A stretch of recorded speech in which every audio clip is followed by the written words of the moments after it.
KineMasterல இருக்கிற ஸ்பீடு ஃபீச்சரை எப்படி உபயோகப்படுத்துறது அப்படின்னு பார்க்கலாம்.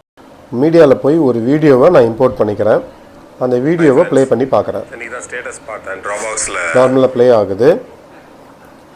இப்போ என்ன பண்ணுறேன், இங்கே ஸ்பீட் அப்படின்னு ஒரு ஆப்ஷன் இருக்குது. அதுக்குள்ளே போனோம் அப்படின்னா 1x 2x 4x அப்படின்னு கொடுத்துருக்காங்க. அதாவது அந்தந்த ஸ்பீடுக்கு அது ப்ளே ஆகும். இந்த 1 to 4 வேண்டாம் அப்படின்னா கீழே வந்து நம்ம மூவ் பண்ணுற மாதிரியும் கொடுத்துருப்பாங்க. இப்போ நான் ஒரு ஸ்பீட் செலக்ட் பண்ணிவிட்டு ப்ளே கொடுத்தேன்னா அது அவ்வளோ ஃபாஸ்ட்டாக மூவ் ஆகுது பார்த்தீங்களா. ஆனால் என்னுடைய டோன் வந்து மாறிடுச்சு. இப்போ அந்த பிச்சை நான் அப்படியே வச்சுக்கணும் அப்படின்னா இங்கே கீப் பிச் அப்படிங்கிற ஒரு ஆப்ஷன் இருக்குது. மேலே ஒரு மியூட் ஆடியோ இருக்குது. மியூட் ஆடியோ கொடுத்துட்டோம் அப்படின்னா அந்த வீடியோவுடைய சவுண்டு மியூட் ஆகிடும். இப்போ நான் கீப் பிச் கொடுத்ததுக்கப்புறம் என்னுடைய வாய்ஸ் நார்மலாக வந்துடுச்சு, ஆனால் ரொம்ப ஃபாஸ்ட்டாக இருக்குது.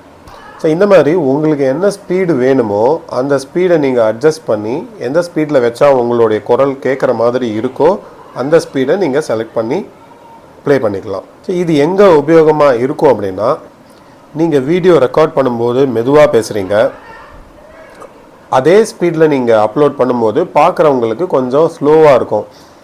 ரொம்ப நேரம் எடுத்து பேசுகிறாங்க அப்படின்னு, ஏன்னா நான் அப்படி தான் பேசுவேன்.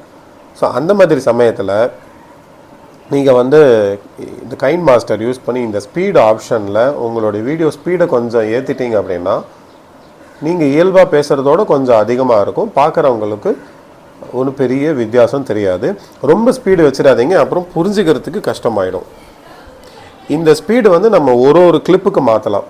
நம்ம ஏற்கனவே படித்த ட்ரிம் ஆப்ஷன் யூஸ் பண்ணி நான் 2 கிளிப்பாக பிரிச்சுட்டு முதல் கிளிப்புக்கு ஒரு ஸ்பீடும் ரெண்டாவது கிளிப்புக்கு வேறு ஸ்பீடும் அந்த மாதிரி நீங்கள் எவ்வளோ வேணாலும் செட் பண்ணலாம்.